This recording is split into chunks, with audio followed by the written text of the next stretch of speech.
And we're live. Welcome everybody here to the Lakers Lounge. I'm Anthony Irwin, today joined as I am every Thursday afternoon by Aaron Larsoul. Well, occasionally it happens on a different day,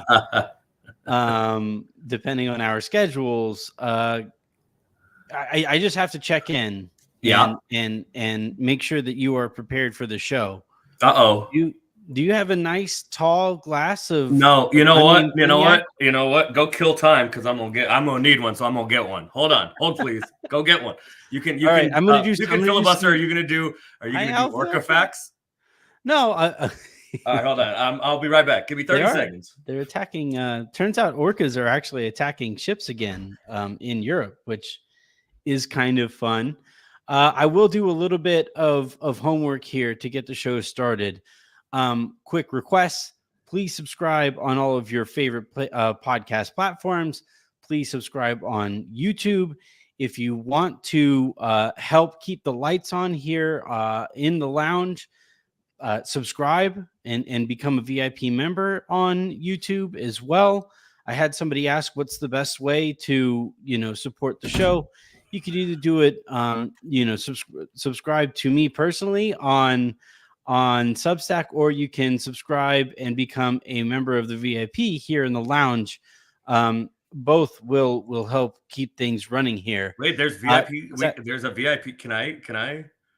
I mean, so the thing says our background says Hollywood, and it's so, you gotta have, if it's Hollywood, you gotta have VIP. So how do I get involved? I would like to be a VIP. There's a button down there below. If you're watching on YouTube, there's a button, in this kind of region over here somewhere. Maybe, I don't know. I never know what and it's also not mirrored, so pointing is difficult on StreamYard. But YouTube has been kind enough to allow me to monetize our YouTube channel, which is going to, which puts a couple dollars in the pot, literally, which is going to change absolutely nothing. But yeah.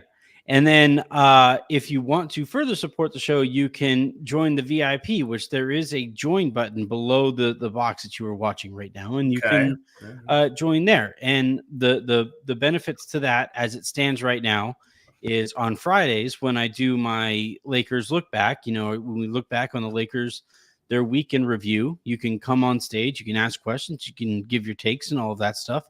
I will be throwing the link into the VIP section to be able to do so there. And eventually, when we get things up and running a little bit better, we'll do some exclusive content there that you will not get anywhere else. So, and I don't know if the people are probably sick of me at this point, but if they are not, I will commit right now. I will do another show a week with you, VIP only. There you go. I like it. Let's do it. I mean, everybody's sick of me at this point, I would imagine. That will probably lose you VIP subscribers. But if you wish, I will do another show with you, VIP exclusive only, and where I'll tell the good stories. Ooh, there's some good ones. Maybe I'll tell my Jim Buss story in there. Like that would be. That would probably not be the episode for me to be on, but. All right. We don't have a ton of time here because you are literally about to hop on a flight. Yes. Fly out to Phoenix and possibly play in the Lakers. I mean, I just did. So I had people probably know this, but if you don't, I ruptured my patella tendon in January. In the most embarrassing way possible, I would say, probably. Yeah. I was actually on my way to a game, walking down to the garage to drive to the game, completely sober, was looking at my phone, texting, and fell down the stairs. So, this is the Lakers team orthopedist was nice enough to fix it for me in February, but I have just now really started getting back in the gym. And I did a pretty good rehab on it yesterday, and my knee is arguing with me. So I don't know how much help I will be tomorrow in Phoenix, but if they need me, I mean, I got 6 fouls I can give. You couldn't have been worse than Christian Wood was yesterday. Right? You see, this is why I had to. Christian Wood was signed and considered the AD replacement on those games that AD isn't able to go. He played 22 minutes yesterday, had 1 field goal attempt and 2 free throws, missed all 3 of those. Yeah. And that's as many points as you and I had, if my math is right.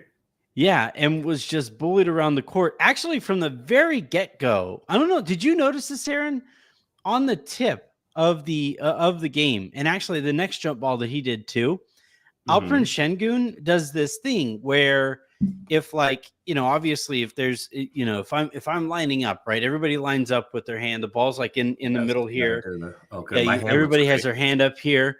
But did you notice that, like, instead of jumping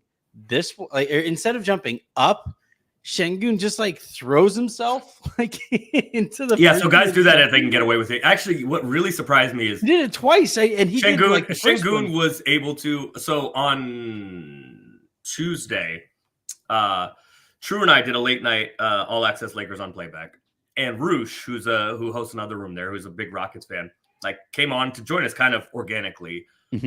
And because he and I had gotten in a little discussion about Şengün and Domantas Sabonis on Twitter the night before. And so it was kind of cool. It ended up Spider-Man meme. I mean, that was basically my point. Except Sabonis is a little better of a rebounder. Yeah. And so he was talking about how much, and I'm a big Şengün fan, by the way, and I've been wanting the Rockets to run their entire offense through him for a couple of years now, as opposed to giving it to KPJ and Jalen Green, who just kind of work their way into long twos contested for no reason. Explore the studio space. But he was talking about how much that Şengün has been a bully, like kind of is a bully now and plays bully ball. And I was like, he was a bully yesterday. And was like walking people up under the rim. And and True made a good point on the stream the other day, is that you'll know very quickly about the Lakers, because the Lakers are going to get everybody's best punch. And for the Lakers, it tends to be about effort and motivation and want to. And I always say you can't fake desperation. That's usually in a playoff setting. But, when somebody's down 2-0 and trying to come back, you can't fake desperate. The Lakers just, like, emotionally were not ready to play from immediately and just got pushed around all night. Yeah, but even with the talent available, the Lakers are better than the Rockets. And the NBA is so good. Like, everybody is so good now. Every team is so good now that if you're not ready to play, and we saw this kind of in Orlando also. Orlando just kind of physically punked the Lakers and pushed them around. And I was going to say, because I was watching Denver last night, Denver and the Warriors was good. Denver tried to punk the Warriors and it didn't work. But, like, the Lakers just got pushed around. And, like, emotionally and energetically, they weren't ready to go. Yeah, a lot. I had a bit of a field day with last night's game. I have not gone back through your timeline. Should I avoid it? I would say the lowdown would sum it up pretty well. Like, if you want some angry, like, you actually probably should have listened to it while you were working out. Like, it was like that. Like, no, I worked out before the game, so no, it was before if a show could be like a music genre, I would say yesterday's episode or today's episode was screamo. Like, it was me. I don't know what that is, but it sounds intense. Not particularly thrilled with what I saw last night. I can understand why. So, like, I honestly, like, that offers us a nice little segue into what I consider this team's, I think, core problem is, and they're like basketball issues, obviously, like, and we'll get to some of those, but this team's core problem to me is that, like, and I was concerned about this heading into the season. They headed into this year, it feels like made men. You know that scene, obviously it's a meme or whatever too, but the scene where the guy is walking into the room, I think it's Goodfellas, where he's walking into the room and he thinks like he's about to be made right by the family. And he walks in, he gets shot in the back of the head because, like, you can't. No, I don't. But okay.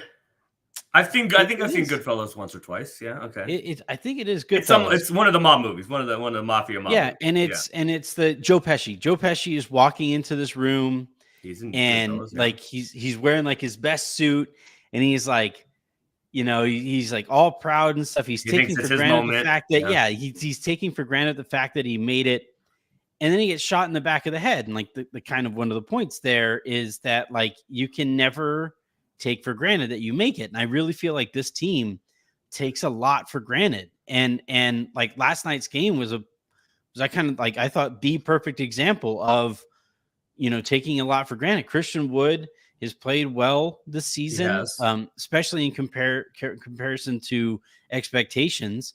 And I thought last night he gets the start and immediately like becomes the pumpkin, like turns back into the pumpkin. And it was just like, it was. You're already declaring the clock struck midnight on Christian Wood. We're already there, didn't it? Like on last night's game. Last night he was not good. His score line was literally a pumpkin. Like it was literally the shape of a pumpkin. I mean, zeros are a little more slender than pumpkins, I guess. But I mean, it was. It's like a circle that Avery is writing right now. You're just giving him the Tony Snell cardio. So I had like two like big questions. My main you know what, I'll put it this way because this is more specific and speaks to last night. My main question going into the year was, how are the Lakers going to guard when Anthony Davis is not on the floor? It turns out they won't. That was my supposition going into the year. But it speaks to like how otherworldly AD is because the Lakers defense has been pretty damn good this year with the guys on the perimeter having not a great defensive season, shall we say? And AD, because he is so damn good, just cleans up everything, right? I've said on, I've done sports radio a lot in my life, and I used to say this about Aaron Rodgers, that Aaron Rodgers is the best deodorant in the NFL, right? Because he can have guys that are kind of stinky around him, and Aaron Rodgers just finds a way to make it work because he's that good. It kind of, it's like not his that it doesn't offensive matter. Coordinator Nathaniel Hackett, who turned out to be like the worst coach in the history of football. That guy. It almost doesn't matter what you put. I mean, of course it matters, but it almost doesn't matter what you put around AD. AD is so good and can cover up for all kinds of like guys that aren't good defenders or guys that are fine defenders but make mistakes on a certain possession. He is so good and all over the place that AD is like the best defensive deodorant on planet Earth, right? Like people would say that, like Rudy Gobert, and by the way, Minnesota's defense is incredible this year. Yeah. So people used to say that Gobert, like by himself, is a top 5 defense. AD is different because Gobert is an incredible defender, and you're not going to get anything at the rim, and he looks really good again this year. But AD is like that, but also can cover up for mistakes on the perimeter. And the thing with Gobert was always like, with Utah, he would have 4 terrible defenders around him. They would get cooked, and in the playoffs, Gobert would be twisting himself in circles, having to run out to the perimeter, and the thing would break. AD is capable of doing those things that Gobert is not. So AD is a great defensive deodorant, and without him last night, I stopped paying attention. Right at the very beginning. I stopped looking at the numbers.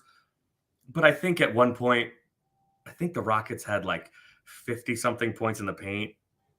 And so at one point I stopped watching and I left the house, and I listened on the radio. So I always record the games. I go back and watch them again to get basketball stuff. Right.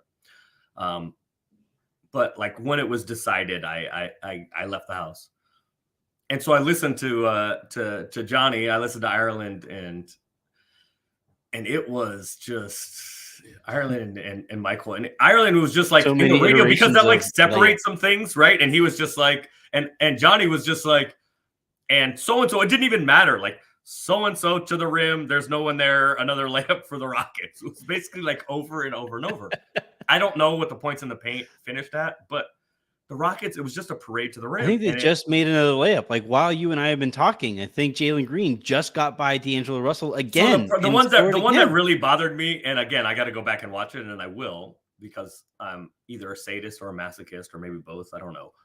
The one that got me was like, I think it was Jeff Green was like, beat somebody off the bounce and was like, Jeff Green all the way to the rim and lays it up. Jeff Green is my age. So Jeff Green got a haircut, and I didn't recognize him yesterday. I was like, who's the other Green here? And I was like, not Jalen. So my two issues. Wait a second. My question going into the year was, how are the Lakers going to guard without AD? And they won't. Our first answer is not at all. Yeah. My other question was, like, what is the identity going to be? And because of the injuries, frankly, is the identity right now. The Lakers haven't been able to figure out what they are yet, right? Like, what is the thing that the Lakers do? And we don't have an answer to that yet. The optimistic view is there have been some positive things, but the injuries have not let it, like, really not let the cake bake fully yet, as they like to say on LFR. But that's my other question right now, is I don't know what the Lakers are quite yet. So other than mediocre, because that's been the answer so far. Yeah. I'm going to continue to be patient with various aspects of this team, right? There aren't injuries. Then that does need to be taken into account. Although we are reaching that point where we reached it a lot sooner with Trevor Ariza, where, like, last year, they kept on saying it at the beginning of the year. Was it last year or the year before? Whenever Trevor Ariza was on the team. Yeah, the year before. Remember that year, how it was just like, we really feel like we're going to take off once Ariza gets right. I remember Harrison doing a whole Twitter campaign. You can't judge this team until Trevor Ariza's back. Yeah, that stemmed from, like, he and I, DMing back and forth, or saying on the show, like, it's a little scary how much is riding on Trevor Ariza, right? And he turned it into a whole bit. And, this year it's Jared Vanderbilt, who is a better player than Trevor Ariza, so we'll give him a bit of a wider berth. But, like, the amount of, holy shit, this group, like, this team needs a Jared Vanderbilt. This team needs a Jared Vanderbilt. And the amount that we're hoping that Jared Vanderbilt fixes, I like Jared Vanderbilt. I think he's a very useful player, especially in the regular season.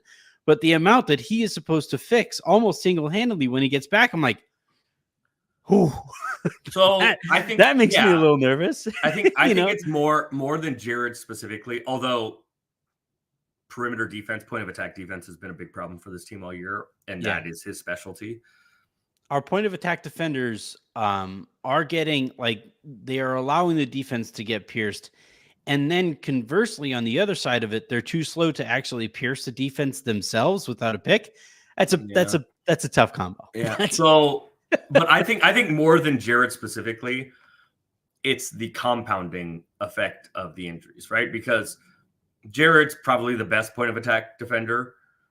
The second best is Gabe Vincent. And so I think the compounding effect of the injuries, plus, like, Jared allows you to play bigger in lineups. And so when the Lakers have had these problems of just getting destroyed on the offensive glass, Jared's bigger. So it's like the compounding effect of Jared's not available, and then Rui's not available with him. Yeah. So I think a lot of it is the compounding effect. But I was obviously in I thought Rui was going to start, but I was rooting for Torian to start because I thought he was kind of the in-between. Like, it doesn't take much off the table. But True would talk about, I think that team's going to have trouble rebounding. I think it's a little small.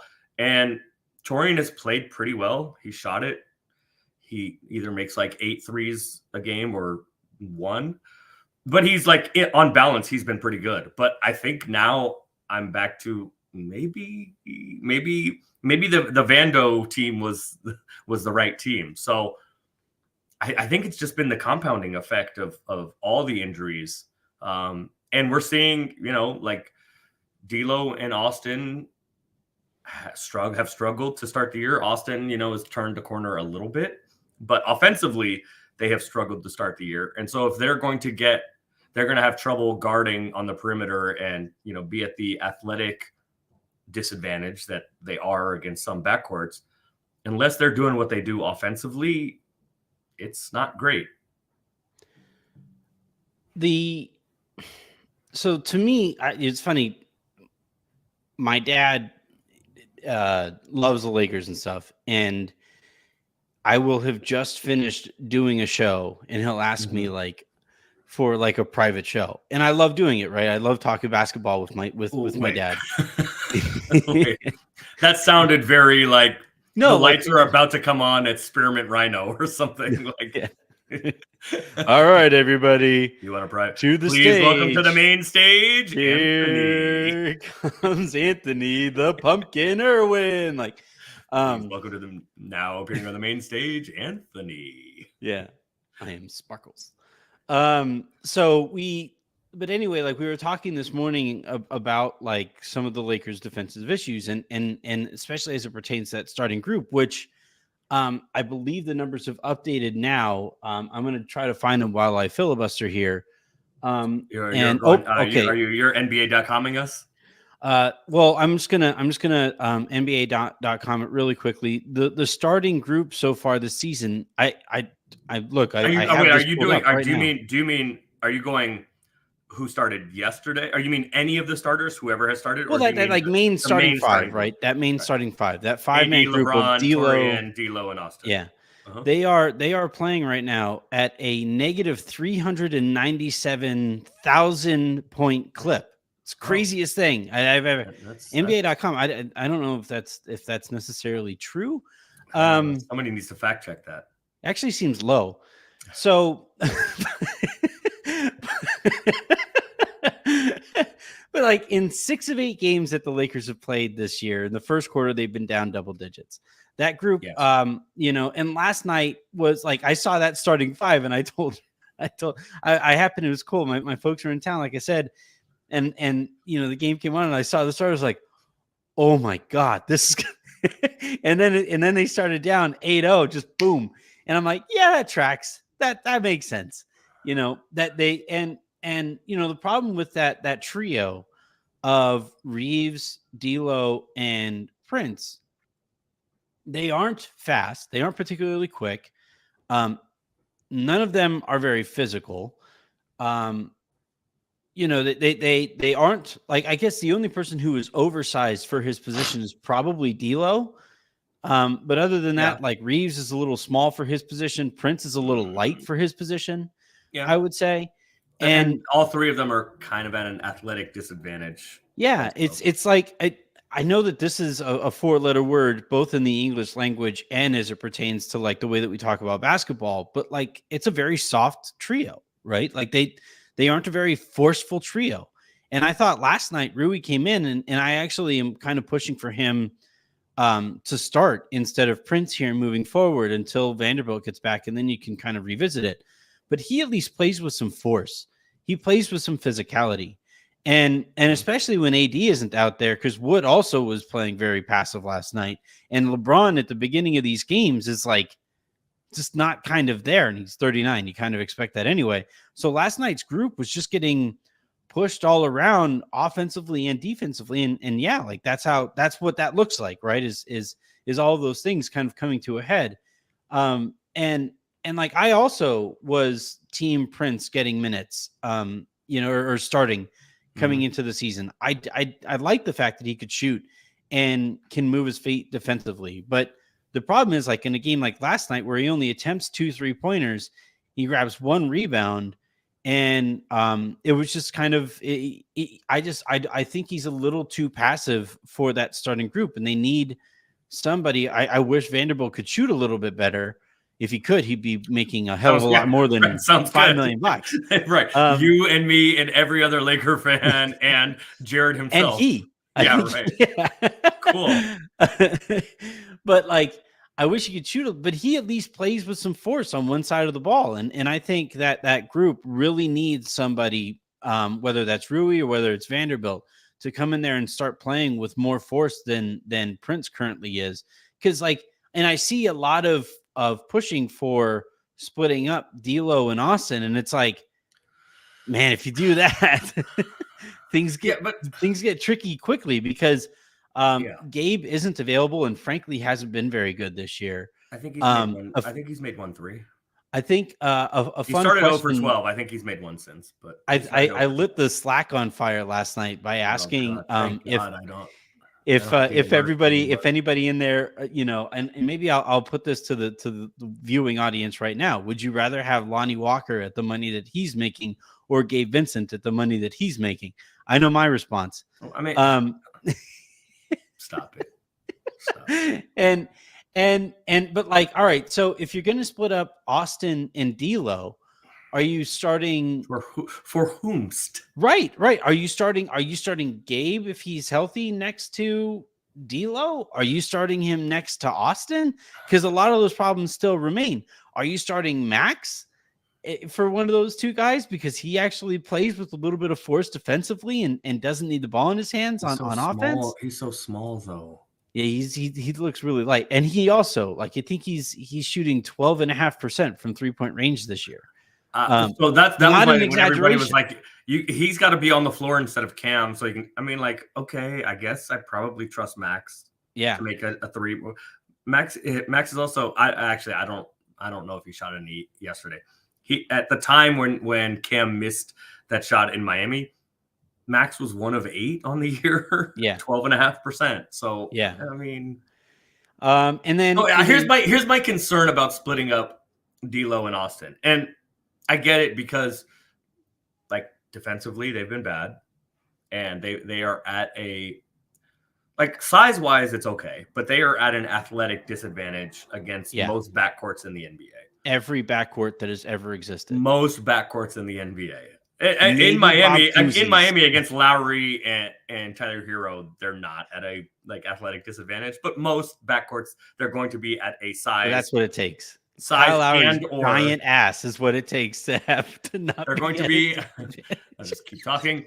They're going to be at a size and or athletic disadvantage. In that one, they are not. But in most backcourts, they're going to be at a size and or athletic disadvantage. Yeah.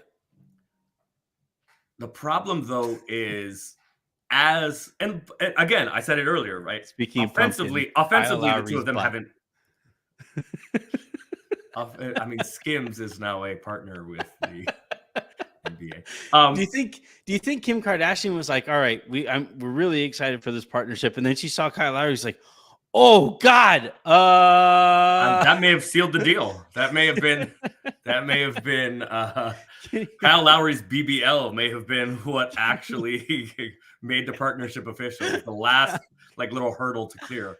Kyle Lowry's gonna be like the face, for lack of a better term. Spokesperson, yeah. The face of, but you'll never see his face. So good for Kyle Lowry. He's a Hall of Famer. Yeah. I think the real issue has been that the two of them just have not provided the necessary offense to. And Austin's okay. D'Lo's been bad. We talked about it in the preseason. D'Lo really focusing on that side of the ball. And I said, I mean, I got to see it to believe it. And he hasn't been good defensively in the regular season. Austin hasn't been great either. That's okay if they are at 85, 90, 100% of themselves offensively. And so far, that just hasn't happened. My hesitation with other than LeBron, they are the two best creators on the team. And I haven't looked since last night's game. I haven't updated. But going into last night's game, and I don't think last night's game did the numbers any favors, but going into last night's game, the Lakers had an 88 offensive rating without LeBron on the floor. For context, that is like a 1992 New York Knicks Miami Heat game. Yeah. And they're not shooting well in that game. So, like, especially with AD out, and AD says he's going to play tomorrow in Phoenix. He also said he was going to play last night. So, without D'Angelo AD, Russell, just really quickly. Go ahead. To your point, and this is an actual number I'm not making this one up this time. But D'Angelo Russell and Austin Reeves have played 153 minutes together so far this season. Mm-hmm. In those minutes, the Lakers have an offensive rating of 107.7 and a defensive rating of 125.8. They are minus. So that's not good. 8. And the problem is a lot of those minutes are with LeBron. So without LeBron and AD, frankly. Yeah. The defensive part. Yes. An 88 offensive rating. And again, like I make a point of this online. Defensive rating and offensive rating are not individual stats, right? They are team stats, so they're not individual stats. And using them as an individual stat, so-and-so has an offensive rating of whatever, is very misleading. But I don't know. This one isn't. I don't know where the Lakers, if you split those two guys up in the starting lineup, you're bringing somebody in who is a worse offensive player. And yes, Austin and D'Lo, Austin's been better recently. Austin and D'Lo have not done what we hoped they would do offensively. But if you're bringing in a worse offensive player, I don't know how the Lakers score. Well, and part of the problem, and this is why, I said over the summer as often as I did, the Lakers tried to, essentially optimize their roster heading into this season, and in doing so, limited their options to change things if need be, right? That was why I was kind of frustrated that they just let Bamba expire and let Beasley expire and didn't bring back the same Malik Beasley who has not made a shot in Milwaukee. No, I know, and has been removed from their starting lineup. I'm not saying that either of those guys would help. Does Mo Bamba have a minute yet this year? I actually don't. I was actually wondering the other day. I legitimately don't know. But I don't mean that like those guys would help in any basketball way right now. But those expiring contracts, proper draft capital, you can maybe bring in somebody, Alex Caruso, who could help with a couple things here and there. Can you just for the sake of the people that are listening to this later and are not watching us on YouTube presently, can you? Once you said that name, can you explain to the people what I'm doing? The giant sip. Oh, all the unnamed cognac is gone. But no, and that's why. And I know that people get frustrated with me because I like to play, home office GM, right? I know people get frustrated with me with stuff like that, but this is why that like flexibility in the NBA is so important, because like you don't know how things are going to go. You don't know like who might become available eventually, and you don't know who might not play up to the level that you were expecting or play above the level that they're expecting. Like, as an example on my fantasy, and nobody likes to hear people talk about fantasy teams, but like I have Travis Kelce on my team. I also happen to have Sam Laporta and Taysom Hill on my team. One of those guys. 3 tight ends. Well, it's bye week thing, but now like I can't drop those guys. They're too valuable to just drop, and like trading an extra tight end is kind of difficult here, right? So I fell folly to my own like annoyance here in that I made my team a little bit less flexible. You love optionality. That optionality is probably going to hurt me unless I can convince one of the other 11 idiots in my league to take an extra or trade for a tight end. I got to look through the league and see who needs one, because chances are one person does. But like in this case with the Lakers, by not having any money that isn't tied to the rotation, or by not having any money that can't get or that can be moved before December, this is the team. Like, wait a second. Are you advocating? And by the way, if they had signed extensions, they would not be movable now either. But Are you advocating for spending money on players that can't make the rotation? No, no. Well, one, I am saying yes, that. it sounds like Well, you said all the money Bamba had a guarantee thing, right? So he would have been on a contract. They would have guaranteed him, and they could have moved Mo him. Bamba, if he was guaranteed, yes, he would have. Yeah, yes, and he would have been tradable. I think Beasley also had like a partial guarantee that they just turned down or something like that. I think they essentially let both. No, you're of right. those Yeah, no, you're right. Out. He had a team. He had a team option. You are correct. Bamba had a non-guarantee, and Beasley had a team option. You're correct. There you go. And so like those guys would have been able to be moved here this season. That is correct. And like no, like do I think that they would have gotten a ton back for those guys? Like no, because neither of those guys are NBA players, quite frankly. And I understand why, in like just a strict business sense, you're sitting here pushing back on keeping money on the books that is not dedicated to NBA players in the NBA.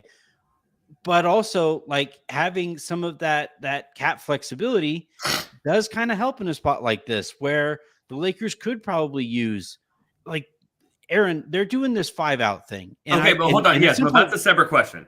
Well, no, but like, chop. Wait, hold on. Chop Christian Wood off the roster, and chop one of Taurean Prince or Gabe Vincent off the roster. In your happily, fine. So now you have this flexibility. Now you have Mo Bamba who can't play and Malik who can't play. And we are, what is it, November 9th, 10th? What is the date? November 9th, right? We are where we are. It's not December yet, so you have more flexibility now than I think Wood to this point. Who are you getting that helps? I'd have to look, but you're just teams are just taking taking on Bamba or Beasley. You're saying like sacrifice in the year. You're telling me like to sacrifice Gabe Vincent as if it's some brutal decision. I would be giving up so much. No, and you're telling me you're sacrificing those two dudes. You're sacrificing those two dudes. Either you're sacrificing Christian Wood, and you're sacrificing either Gabe Vincent or Taurean Prince, so that you have more optionality between now and December 15th to acquire whom? Like who is helping for those two dudes now? Whoever NBA you want is not available from another team, because the other team is also 8 games into their season and is trying to figure out what's going on. Well, the Bulls are finding out pretty quickly that what the point of the season is going to be. The Bulls played an overtime game last night, and it has not gone to their hopes, I would imagine, thus far. Although I don't think the Bulls are like all of a sudden have decided it's fire sale time. It is a certain somebody on the Chicago Bulls who wears a headband, the national bird of our country, is making $9.4 million.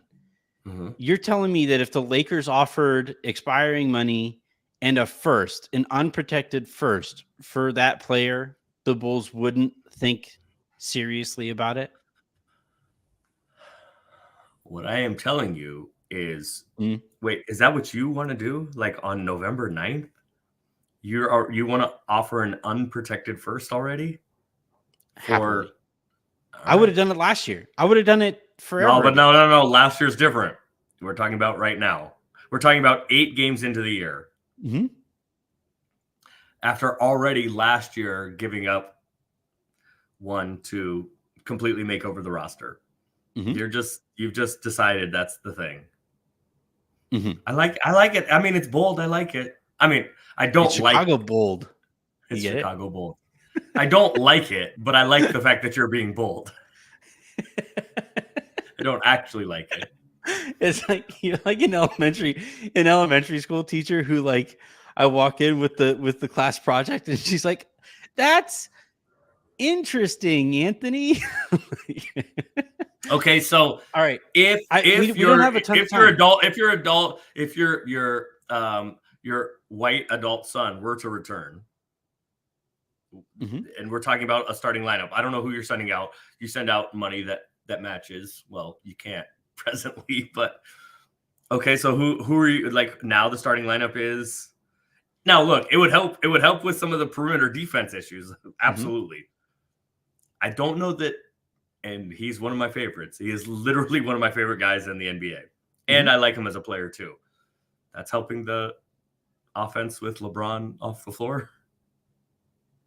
Well, all right. So my thinking there would be that he would start, and it would move. You could viably split up those two guys, and that would help the offense when LeBron isn't on the floor. I mean, if those guys were playing offensively well enough that it wasn't a problem now. Part of the reason that they're not playing very well offensively is that they're stepping on each other's toes. Like it's okay. All right. Like my turn, your turn thing. We don't have a ton of time here. We have 35 seconds, and it's a topic that requires more than 35 seconds to hit on. But like we'll save this for the VIP, the exclusive VIP. There you go. Yeah. The 5-out offense concept thing, it just and this is where I'm going to give them some time, and this is why I'm fine with dedicating only 35 seconds to this topic right now, because I think it requires more time to see what they're actually trying to do here. But this 5-out offense to me is a little too egalitarian, and it features a lot of your turn, my turn, your turn, my turn, his turn over there sometimes too, and I think that has led to. I've been saying all season that Austin is having almost like an identity crisis right before our eyes, where he wants to attack. He is a naturally, offensively, he likes to attack. That's how he sets up the rest of his game. But I almost feel like he's reluctant to really go that far in that direction because he doesn't know how to find that balance here with this, team-wide offensive approach. And I do kind of think that, yeah, bringing in a lesser offensive player is counterproductive counterintuitive. But I don't necessarily think it would be counterproductive because that player might not need the ball in their hands to feel comfortable, as both D'Lo and Austin need to. It's kind of the problem. Who are you sitting though? Which one? As of right now, it has to be Reeves. D'Lo's playing better. I thought you wanted the whitewash, whitewash backcourt. I will say, I thought that's what you were advocating for. The chaos enjoyer in me would really love to see the reaction to an Austin Reeves. And then all of a sudden, Boston fans are losing a little bit of their hatred for the Lakers. Yeah. That's really what you want, actually. Really big in Indiana. You want to bring in Plumlee? I don't care that his knee is sprained. Bring in Plumlee. All right, man. We're gonna have to.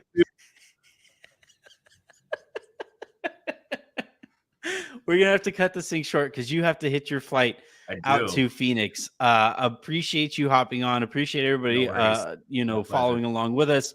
Please join those VIPs and help me make those Friday shows the project that they can be.